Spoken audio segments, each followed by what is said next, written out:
வரலாற்று சிறப்புமிக்க பாக்தாத் நகரம். அதன் பரபரப்பான கடை வீதி பகுதியில் ரஹீம் என்ற ஒரு இளைஞன் வாழ்ந்து வந்தான்.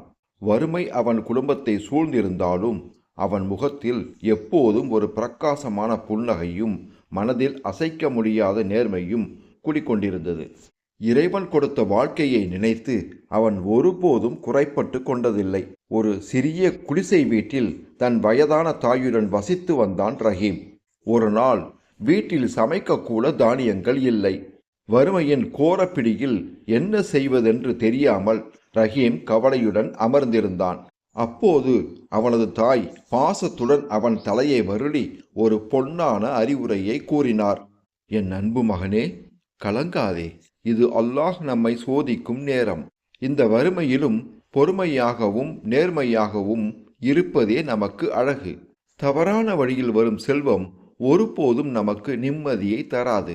அந்த தாயின் வார்த்தைகள் ரஹீமின் இதயத்தில் ஆழமாக பதிந்தன. அன்று வேலை தேடி சந்தைக்கு சென்றான் ரஹீம். வழியில் ஒரு கனமான பணப்பை கிடப்பதை கண்டான். அதை திறந்து பார்த்த போது, ஆஹா, உள்ளே நிறைய தங்க காசுகள். ஒரு கணம் இந்த பணம் தங்கள் வறுமையை விரட்டிவிடுமே என்ற ஆசை அவன் மனதில் தோன்றியது. ஆனால் அடுத்த நொடியே தாயின் அறிவுரை அவன் நினைவுக்கு வந்தது. இல்லை, இது என்னுடைய உழைப்பின் பணம் அல்ல, இது எனக்கு சொந்தமானதும் அல்ல. உடனடியாக அந்த பையின் உரிமையாளரை தேடி அலைந்தான். நீண்ட நேரத்திற்கு பிறகு ஒரு பெரிய வியாபாரி பதற்றத்துடன் எதையோ தேடிக்கொண்டிருப்பதை கண்டான். ரஹீம் அவரிடம் சென்று விசாரித்தான். வியாபாரி தான் தொலைத்த பணப்பையை பற்றி சொல்ல ரஹீம் தான் கண்டெடுத்த பையை அவரிடம் ஒப்படைத்தான். அது தன்னுடைய பைதான் என்பதை உறுதிப்படுத்திய வியாபாரிக்கு மகிழ்ச்சி தாங்கவில்லை. இந்த காலத்தில் இவ்வளவு வறுமையிலும் இப்படி ஒரு நேர்மையான இளைஞனா என்று வியந்து போனார். தம்பி, உன் வறுமையிலும் நீ காட்டிய இந்த நேர்மை மெய் சிலிர்க்க வைக்கிறது. இதுவே உண்மையான இஸ்லாமிய பண்பு. வியாபாரி மகிழ்ச்சியுடன் அந்த பையிலிருந்து ஒரு கணிசமான தொகையை எடுத்து, இது உன் நேர்மைக்கான பரிசு, இதை வைத்துக்கொள் என்று ரஹீமிடம் கொடுத்தார்.